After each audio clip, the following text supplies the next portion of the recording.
It's Hollie's Hotspurs, welcome back. Talking Tottenham every week, no better place to be sat. If it's a win, lose, draw, we'll be here for a chat. Best believe we tackle topics like Romero in the back. Young Min Son, what can go wrong when he's on form? It's a dream come true, so sit back, relax and vibe with us. Special guests every time here to discuss. Bring your passion, come along for the ride, and don't forget to subscribe, cause... Hello and welcome to another episode of Hollie's Hotspurs Live. Tonight, ladies and gents, we have a 3-0 win to talk about and lots of other things happening as well in the background, which hopefully may happen while we're on stream. But with me tonight, so I said to all and more, I'm joined by two fabulous guests. Billy, it's amazing to have you back on the show tonight. How are you, my friend? Yeah, very good. It's very exciting. Feels like a very exciting time. Good to be on with Sip as well. And wow, could be a big historic night tonight, right, guys? It could be. Fingers crossed. Anyway, we're also joined by new debutante to the channel, Sip. Sip, how are you, my friend? I'm good. I'm honoured to be on the show. Thank you very much. No worries. Like I say, welcome to everybody that's tuning in, that's going to rewatch this later on. Hope you are all well. But without further ado, let's kind of dive straight into that game. So, Sib, I'll come to you first, actually. Obviously, 3-0 win against Burnley. What was your overall thoughts on the game? Obviously, at the end of it, turned out to be like a really, really nice game. But, I mean, the period between 1-0 and 2-0, it wasn't as comfortable as the scoreline sort of reflects. Like, it was a game that really highlighted sort of what could be our issues this year if we don't make the signings we do. In terms of Kudus, unbelievable, but quickly teams are just going to start doubling up on him, tripling up on him, and then Brennan Johnson obviously got the goal, unbelievable, but realistically otherwise didn't provide that much. Do you know what I mean? So it was a good victory, but also highlighted the issues that we have, I think. No, defo. It's a good summary of it all. I mean, Billy, how did you kind of find the game as well? Was it the same sort of feelings? Yeah, same kind of feelings. Great start for Thomas Frank. A couple of like little things to iron out, but you know that's completely expected for two things. One in Thomas Frank's like first game in the Premier League, but also just a few days after a match which they gave absolutely everything, and I think that would have taken a lot out of the players. So those two things could be expected completely, and. Clean sheet, first one. I think first one in absolutely ages in the league, or something like January or something like that. I was reading, and perfect start for Thomas Frank, I think. 100%. I mean, I want to pick on that mentality thing, and Sip, I'll come to you for that because obviously we did go 2-0 up against PSG, and then obviously falter at that. And normally with Spurs, you wouldn't really see that bounce back, especially against a team like Burnley. And there's been lots of talk saying, "Oh, we've won 3-0 against. Oh, it's only Burnley." But what do you kind of make of that mentality we've kind of had? I mean, it's massive because we've seen, I mean, last year we lost at home to Ipswich. Do you know what I mean? So I can see people saying it's only Burnley, and we should be beating these teams, granted. But we've seen many, many examples where we've struggled against these teams, especially teams that come in with a low block. I mean, I think their lineup was like a 5-4-1. Do you know, like, and normally we haven't been able to break that down. So the fact that we did without the creative talents that we have and should hopefully get is still impressive. 100%. I mean, that's the thing, because obviously, Billy, I'm going to try something new on the channel. I'm going to bring up a little graphic of the team sheet. Now, hopefully people at home can still hear you. But what did you kind of make of that lineup? Because for me personally, I had no idea that this was going to be the lineup. What did you think of it?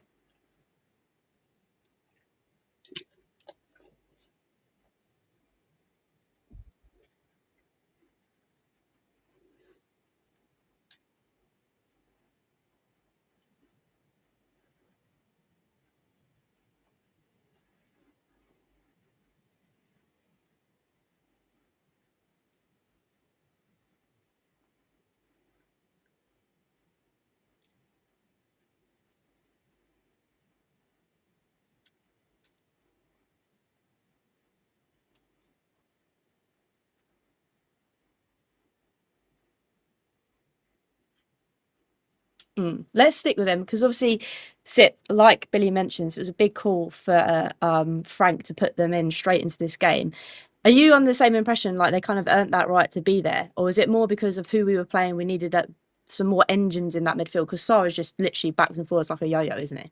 Yeah, I mean, like Billy said, Sarr picks himself, and he will for a very long time. It was more the Archie Gray inclusion that surprised me the most. More so, I mean, I'm a big fan of Archie Gray, and I think he's going to do well. It's just obviously last season when he's played in midfield, he has struggled. But we've already seen in pre-season, like the Newcastle game especially, bear in mind he was coming up against Joel Linton in the midfield, he has seemed to have developed a lot and very quickly. So it was very, very nice to see him get his opportunity in the midfield. And he did very well. Obviously, when you've got the likes of Sarr and Bergvall doing what they do, it's hard to sort of grab the headlines, but the thing he wanted to do was not stick out for being poor. Do you know what I mean? Just put in a good shift, and he did. So you got to say fair play to that.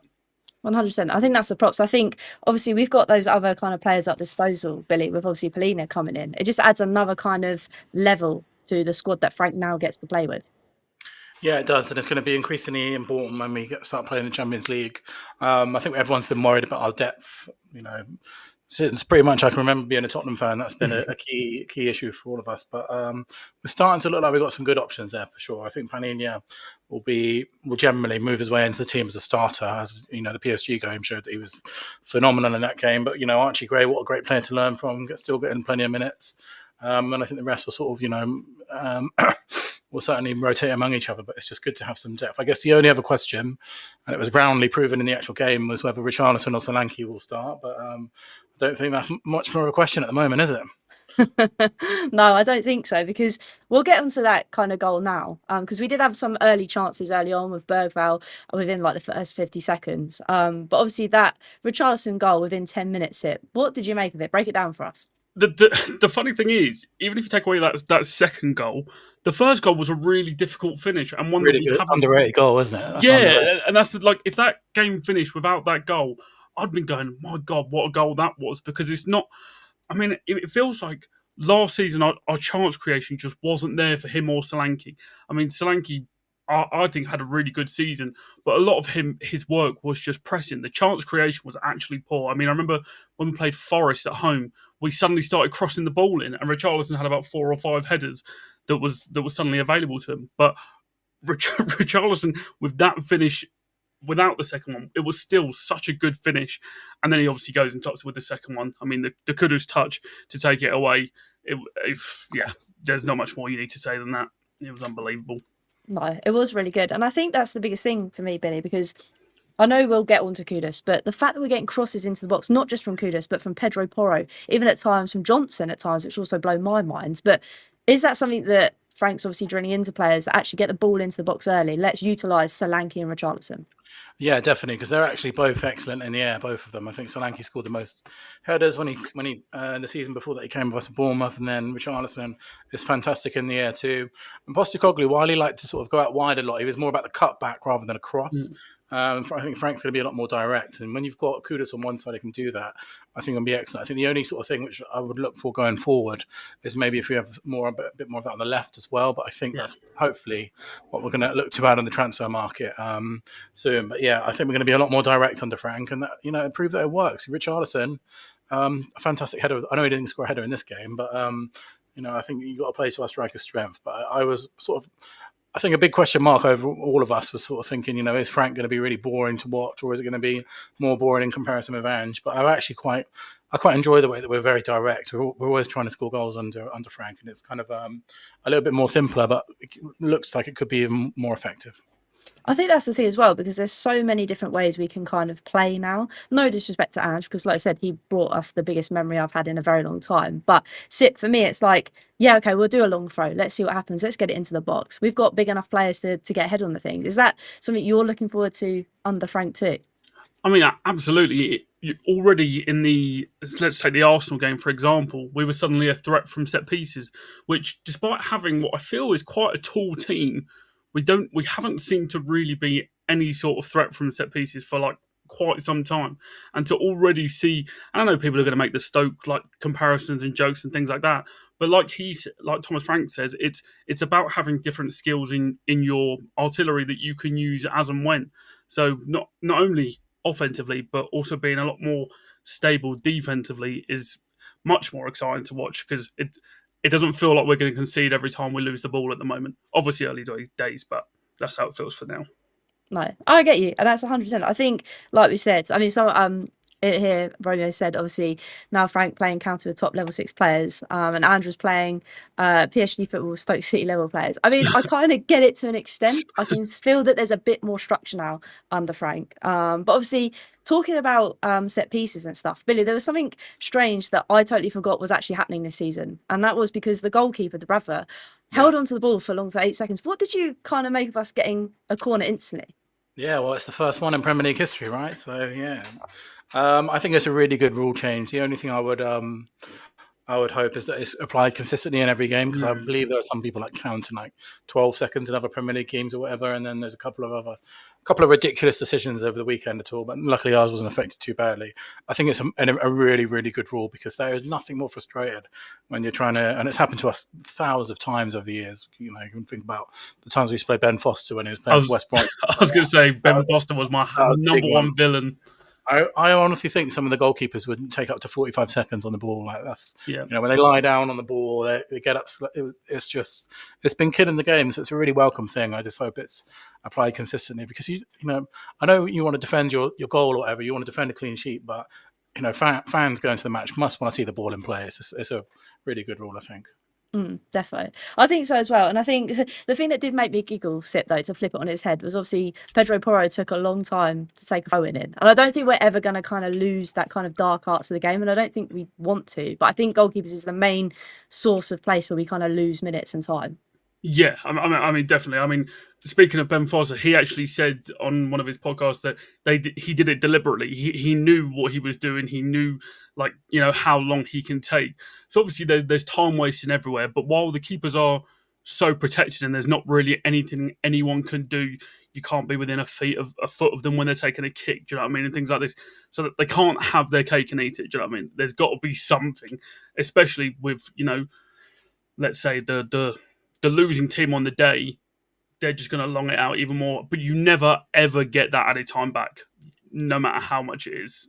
So, And it annoys me because refs always point to the watch when they do it, but they never add the time back on. Like, it's always way less than the time you've lost. Yeah. No, I agree. Like I say, it'd be interesting to see whether it's kind of upheld across every kind of Premier League fixture, because as we know, things in the Premier League always lead to some sort of controversy. Whether it's us. That'd be a good pub quiz question one day. Who was the first ever team to get a corner awarded from the new goalkeeper rule? And it was us. There we go. I'm going to have to remember that one as well. But obviously as well, we kind of seemed control throughout most of the game. But Billy, there was a kind of little bit of panic stations, I kind of described it as, where they came forward and I think it was Laurent, or I've probably butchered his name, but he kind of had a shot on target and it just went wide. And I think Walker had a kind of shot on goal as well. Was there any illusion that you were kind of worried that we were going to, because at that moment in time, I think we were only 1-0 up as well. Yeah, I think they had a pretty good go at us in the first half. I was a bit worried that I was going to sort of go back to 1-1 and then get the same old Tottenham thing, but we managed to hold on. Yeah. I don't think we were massively convincing defensively on Saturday. I think we looked, funnily enough, miles better against PSG than we did against Burnley, which is typical Tottenham in some ways. We kept up the best attack in the world, a lot better than we did Burnley players. I can't even remember half their names. So, but I think that's you have to remember that they all played the game of their lives about 3 days ago. So I think that's a massive, massive factor in that. I think with a week rest, they'll be a lot better. And I do think Palhinha is such a difference maker in that. Not to say that Archie Gray had a bad game, because he definitely didn't at all. But Palhinha showed how world class he is against PSG. Yeah, defo. And I think that's the thing. I think, like we say, I keep saying, "Oh, it's only Burnley, it's only this." But for me, it was just the fact that we actually managed to keep a clean sheet, get 3 points on the board against a team that we would normally potentially struggle against and be hard to break down. So it is positive things. And obviously another positive thing, we're going to get onto that goal now, and that was Richarlison's bicycle kick. Oh my word, when it went in, I didn't know what to do myself. It was absolutely insane. No, and it was even better because I was watching, let's say, on a stream, and normally my phone notifications are ahead of the stream, so you sort of get like an idea, but this one just didn't, and to actually like get to watch it was unbelievable. But again, I feel like Richarlison's such a player that you need to put your arm around and just create like a safe environment for him. Yes, he's not available enough that we'd like, but I think he's got like 13 goals in 16 games that he's played for us. So like when he's fit, he is good, and I know he gets clowned a lot, and he's had some bad misses. But when he is fit and firing, he is a good player. He's a good striker. He holds the ball up very well. and it was nice to actually see the finishing aspect of his game, because that I don't think we'll score a better goal at our ground this season. I'd be very surprised. Fingers crossed.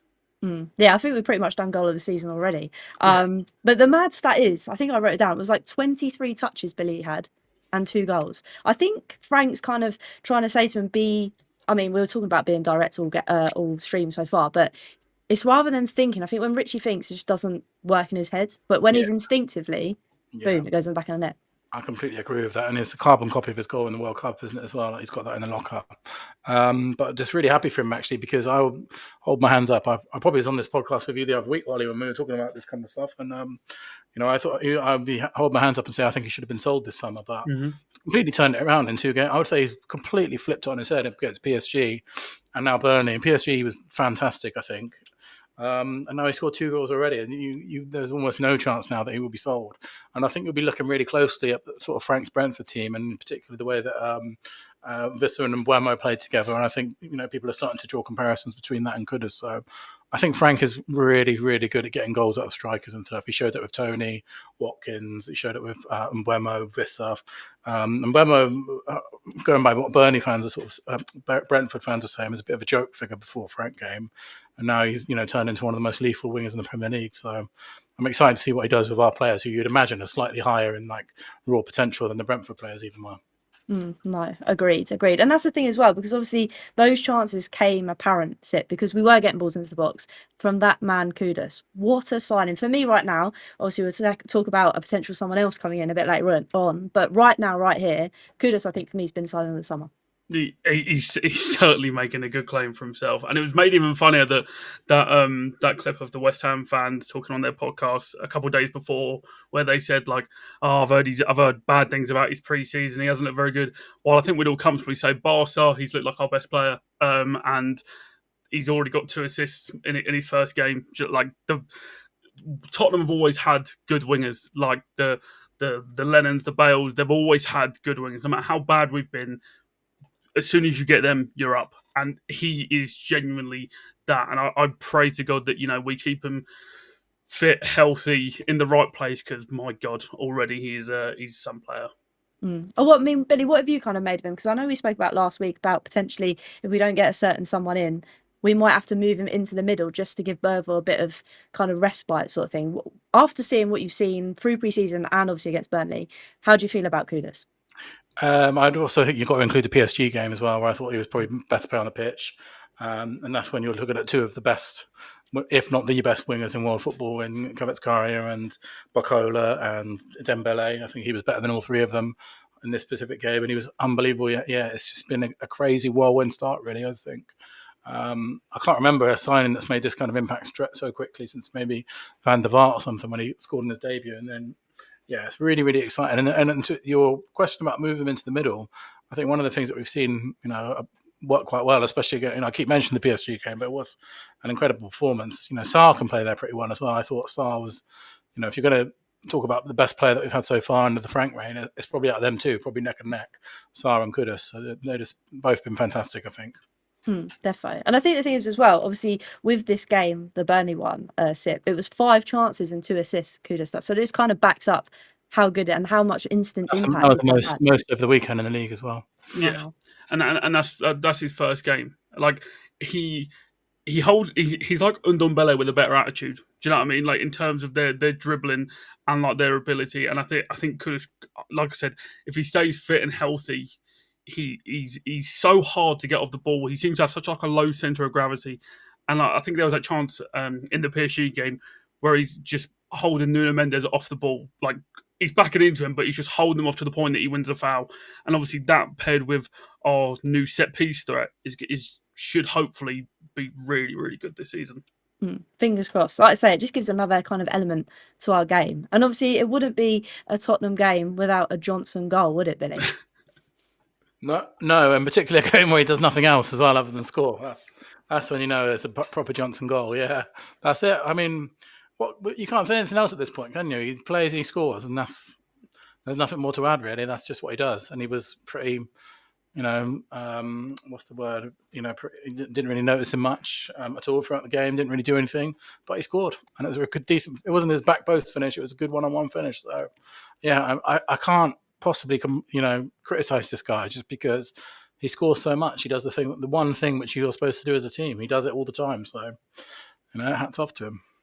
And even playing on the other side, I think the biggest thing for me, Sip, was the way he actually scored that goal. Obviously, normally we wait from back post and he arrives on time at the right place, but you still kind of got that timing with the run when Sarr slips the ball through. I mean, it was a lovely team goal from Richarlison's hold up play. Sarr takes it off his feet for a team, working on the transition. It was a lovely goal, and he did still have a lot to do because we've seen, he could have taken one too many touches, gets away from him. We've seen that happen before, but I mean, he just did it, and that's why him on the left wing could work because with Porro and Kudus' crossing. Obviously, I know we say him at the back post, but that's the sort of situation where he thrives best in. So I know I said obviously he didn't do much, but if he's scoring, then that's fine. It's just the only fear is, say the game's 0-0 and he doesn't score, you're probably looking going, but while you're 2-0 up and it's a luxury, it's unbelievable. But yeah, very good for him. Yeah, no, definitely. And I think as well, Billy, because obviously behind them we had Spence, and obviously there's like good kind of connection with their Forest links in the past. I mean, is that something that you see is going to really benefit Johnson, or do you think at the moment it's just how we're kind of shaping up because that's what Frank thinks is what's going to work against Burnley, etc.? Yeah, I think it's probably the latter more than the former. I think, and Jamie Carragher's actually really good on this last night. To be fair, I think we're just going to play completely different teams and formations and contribute combinations for every single game. I think in the PSG and Burnley game, we play completely different formation. We can play completely different tactics. Like Jamie Carragher showed a really interesting map of Vicario's kicking in both games, are both completely different. So we have got like a master tactician now, and I think there'll be some games where Johnson plays on the left. He might even play on the right. Udogie might play with him. Spence might play with him. It's a good problem to have. I think Johnson is sort of a good utility player. Didn't even come on against PSG. Starts the next one, scores, and I think we're going to have to get used to that as a new kind of Tottenham because with Postecoglou, we knew what the 11 would be every single game, and we knew what the formation would be. We knew what the tactics would be. I'm not slating that because won us a trophy, but it's just a completely different Tottenham this year. And I think that's what I'm excited for as well. More so because I just won't be able to guess what the lineup is, which also makes good. People that predict lineups are dead this year. Sorry, guys, you're over. I was going to start doing it, but I don't think I'll bother now because I'll never get it right. But it's a good thing to have because it also if we're guessing, the opponents are guessing, which is always something good. I found Guardiola. Right? Guardiola. I don't think people that play fantasy football always berate Guardiola because he never plays the same 11 like twice in a row. So that's us now. Yeah, that's gonna be us from now on. But you know what? I'll take it. But obviously, talking about stellar players and star players, obviously, it would be wrong for me not to mention our club captain, Sip, and that be Romero. And obviously, it's come out today.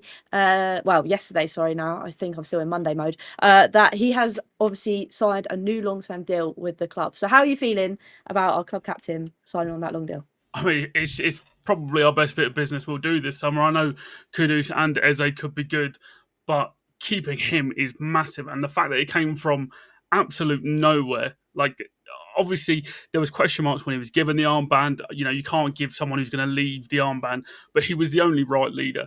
And, obviously after Ange left, everyone said he's going to lead the revolt and whatnot. And I think you have to sort of give Thomas Frank credit because you can see from since he's come in, he's again similar to Richarlison. You put your arm around him. You do what he wants in a way to a certain degree. And the fact that we've got him for 4 years is unbelievable. And just a separate caveat is the fact that his wages are now probably closer to 200k will now hopefully mean that further players will be on that, aka will attract the better players. Fingers crossed that's what that means because I don't think you can have one player like that and then just say no to everyone else. No, it will be interesting. I think that's my only hope as well. Obviously, we'll get on someone that is potentially, hopefully coming in. But Billy, for me, it just gave me a massive boost that actually we are taking this seriously now. We are locking in our players that we need. Yeah, it's just not something I didn't see coming as well, especially if you remember the night that Thomas Frank got announced and Romero put his and Postecoglou post up at the same time. same time, obviously on purpose. And then I think Thomas Frank has done an incredible job in persuading him to stay, because I don't think it would have been easy. There was a lot, even while Andrew was still here, he had that interview in Argentinian where he was talking about, I know that's not a language, by the way. He was talking about leaving, and he wanted to go to a better weather and stuff like that. And now he signed a new deal, apparently the highest paid player at the club, captain, complete turnaround. And he called us the best club in the world in his interview, which was amazing. That plays to your heart, doesn't it? So it's just not something I saw coming at all. I'm absolutely amazed. And I completely agree with Sip. I think that's as good as, if not better than, any signing we can make this summer. It just gives us a real boost as well to think that, like you said, the player that was potentially going to be leaving when Ange left is now here, club captain, on more money, and is determined to kind of stay. Obviously, another player... And help his wife and kid, who he says don't like the English weather. So sorry, guys. Sorry, you got to stay. But no, it was also a nice moment as well, Sip, that obviously on Saturday, he brought out his kid on the pitch as well to be his little mascot. It's funny because I was watching them. Obviously, they showed the tunnels, and I was like, I really hope that's his son. Otherwise, he's just messing this kid's hair up for no reason. And he's literally the spitting image, right, of Romero, isn't he? Yeah. Valentino, isn't it? On the back, yeah. But yeah, I mean, a lovely moment. Also, another point in terms of him signing. I mean, this is a player who has consistently called out the board for the ambition of where we're going. So, long may he continue to do that. But hopefully, the fact that he signed means he's been given assurance. He's been showed a plan. Obviously, this supposed outside investment or whatever is coming. But for someone who's been so vocal about our board and our ambition, to then go and sign on, you've got to think that good things are coming, hopefully. And talking about those good things, I feel like I've done this before, Sip. Talking about those segues, what can I say? Talking about those good things, Billy. Obviously, the deal at the moment that everybody's excited for, that hopefully will come to fruition, is Eze. What are you making of the Eze? I know it's going on forever, but what happens if that actually goes over the line? If it actually goes over the line, I think it's probably it's the biggest signing I can remember in a very, very long time. I personally think you have to go back. I know there's a couple of debates about it on Twitter at the moment. People maybe saying Ndombele. I personally think you have to go back to like Van der Vaart maybe, because I just feel like it's the first signing in a long time where you could just imagine a queue outside the club shop at the next home game and people buying Eze shirts. We don't get that kind of signing often. I think Kudus is a brilliant signing. Maddison was a brilliant signing. I don't know, there's just something about this one. Maybe it's because we've been after him for a few years. He's a very exciting player. He had an incredible game against Chelsea at the weekend, which I think everyone was watching. It just feels like such a Tottenham signing. And I've been so worried this summer, particularly when Son left, and I was looking at our team and thinking, God, where's all the superstars gone? But this guy would be our superstar and like the face of our club again. For me, I can just imagine first, I think it would be Bournemouth game, won't it? Club shop will be absolutely rammo of people trying to buy Eze shirts, and we haven't had that sort of star level signing for such a long time. I remember the day, right, years ago, we sold Gareth Bale to Real Madrid, and Arsenal signed Ozil on exactly that day, and there was about 2,000 Arsenal fans outside their shirt with Ozil 11. We don't do that. We don't do those kind of signings at Tottenham, but this I think would be up there, and I'll be super buzzing with it. I think as well the time, and obviously with Maddison being out injured, Sip, and then to go and get someone like Eze, who, like Billy said, we've wanted for ages, has that star quality, and will come in at the right time, just screams to me we're actually moving forward in the right kind of place for once. Oh, absolutely. And don't get me wrong, as exciting as the Van der Vaart signing was, I remember it was deadline day. They said, after the break, Tottenham in for Real Madrid star, and it was the pandemonium. I can't remember where I was when that happened. I remember watching it on my sofa. Yeah, exactly. But that was a player that was past his peak, do you know what I mean? And Eze feels like, the man at the right time. I saw, I think it was you, Billy, who did the poll of Van der Ven, Klinsmann. But again, like Van der Ven was a relatively unknown quantity before we got him. Like this is us getting a player at the peak from a club that doesn't have to really sell. I mean, Kudus, Maddison, like Tottenham shop around the relegated teams and we cherry pick their best players, do you know what I mean? But Palace are an established side. Yes, I think they've got some financial issues. They want to spend some money. But this is a player that if Man City went in for, you wouldn't question. Do you know what I mean? If any of the big teams went in for him, you wouldn't question the quality of it. So for us to be the ones to get it, especially as he's an Arsenal fan, is a very good indication that we're on a good track. And this is the thing, Billy, because I don't know how long we're going to wait for it actually to happen, but I know it's been going on for days now. Do you think we're going to be able to get it done anytime soon, or do you think these stumbling blocks are just kind of the norm? I think we're going to get it done. I confidently say that now. I think it's gone too far. There's obviously Paul O'Keefe said it's agreed verbally. I think the only stumbling block is apparently Palace want to play him on Thursday. Palace have a massive game on Thursday, their first ever European game.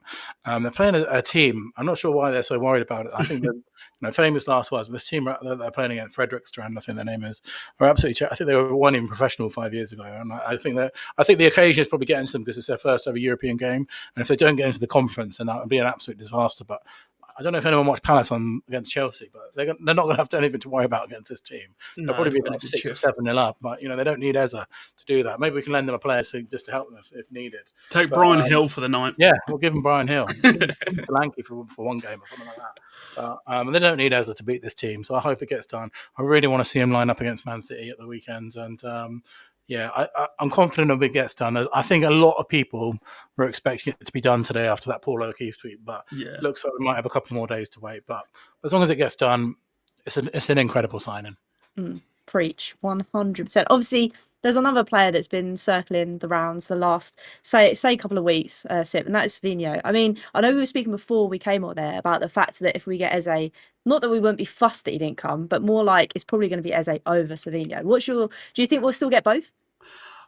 If we did, it would be a real indication that Tottenham really are moving, because what I was saying about in terms of Tottenham shop at, the relegated team, Tottenham very rarely shop up. Do you know what I mean? And getting a player to leave Man City where you're guaranteed to win things pretty much is a massive, massive ask. And that's why, I'm not really hopeful. I mean, obviously his agents has flown in from Brazil, and things like that seem to be, at an advanced stage for something more than just sort of journalist talk. But if we can get something like Savinho in, it would be a massive sign, which is why I'm not very hopeful that we'll get both of them. It does feel like it's going to be one or the other. I mean, Billy, if we don't get Savinho, do you think it's the end of the world? Do you think Spurs still need to go and find another winger? I don't think it's the end of the world. I'll be absolutely gutted at this point because I think it'll be a real game changer for us. And if it doesn't happen, I would want to go and spend the 60 million on another left winger of that quality, because I'd be a little bit worried if we went into the season with our left wing, even though we've got three players that kind of play there in Johnson, Tell and Odebear. I really want a Savinho level winger because I think that's equally as important as getting another number 10. No, exactly. Morgan Rogers from Villa wouldn't be a bad shout. Take that all day. Exactly who we've been linked with, but he's more of a right winger. I definitely take Morgan Rogers all day. And I've seen just on Twitter now, it's sort of what about being offered Lookman as well, but who knows about that. So I want Savinho over all of those players. I think the more that we've been linked to him, I've really sort of fell in love with him as a player. So I really want him.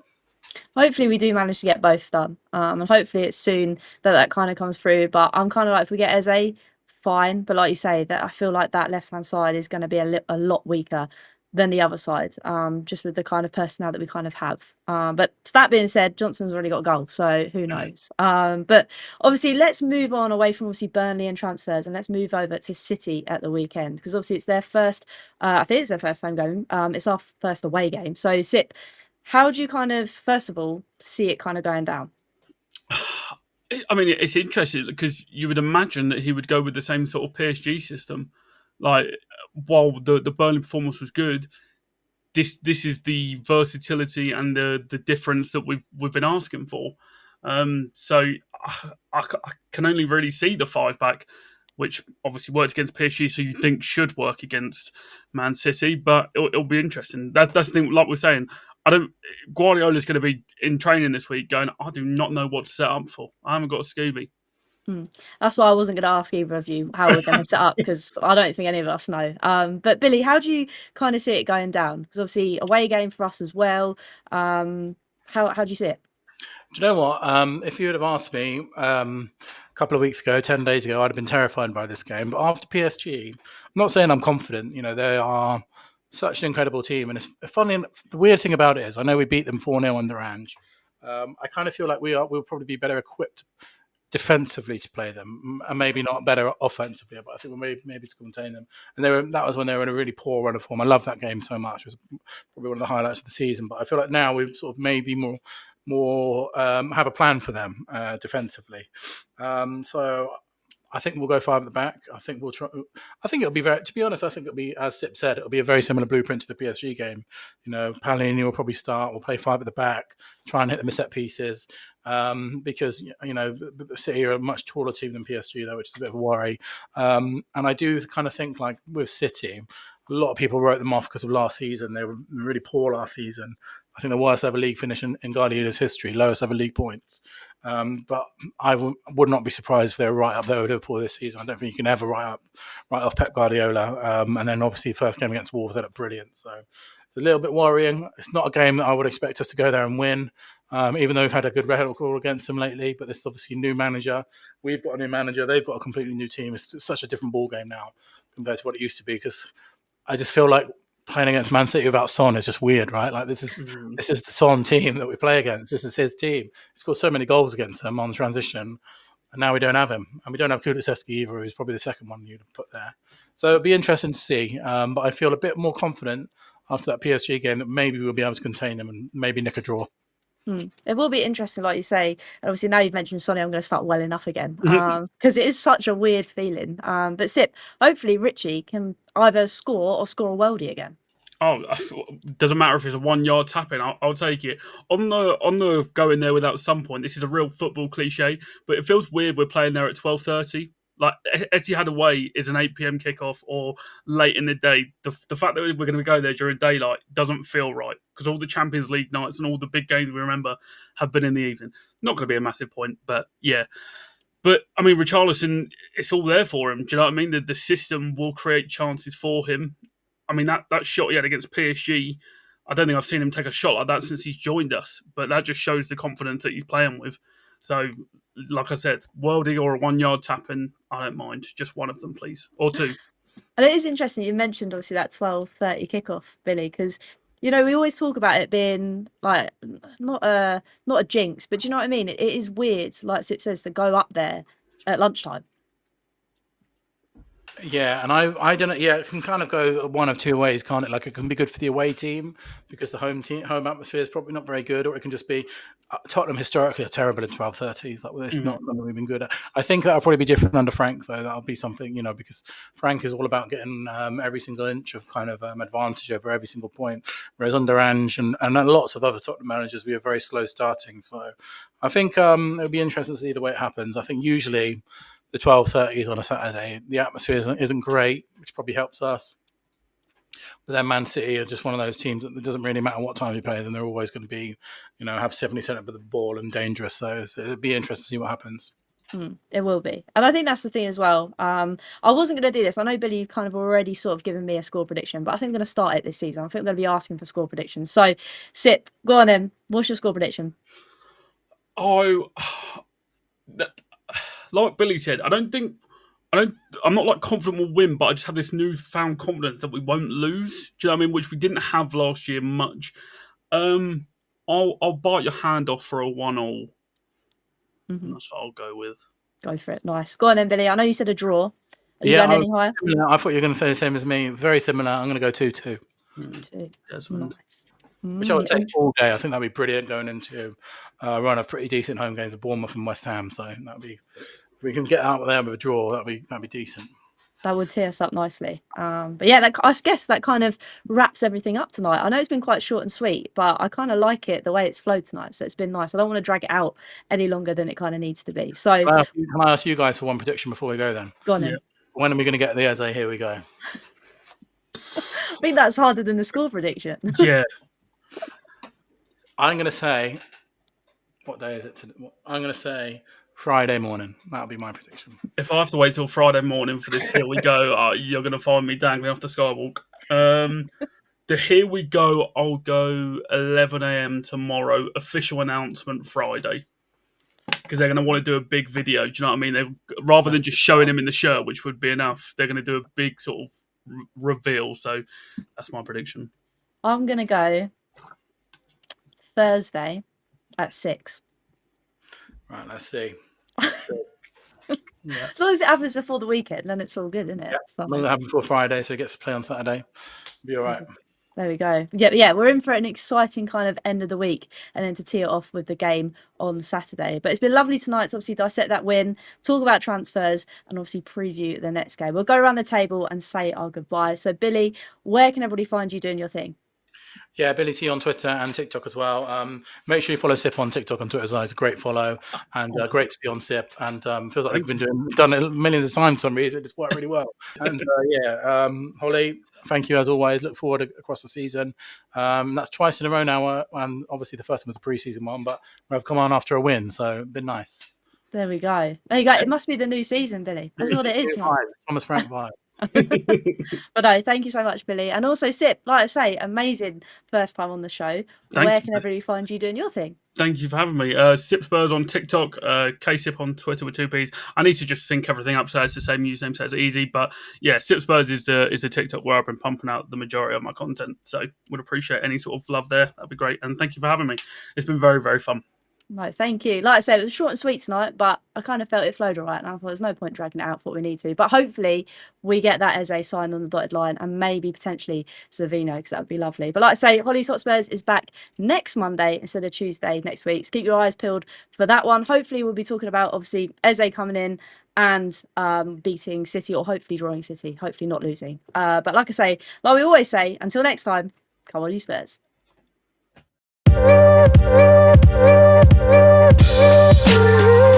Thank you.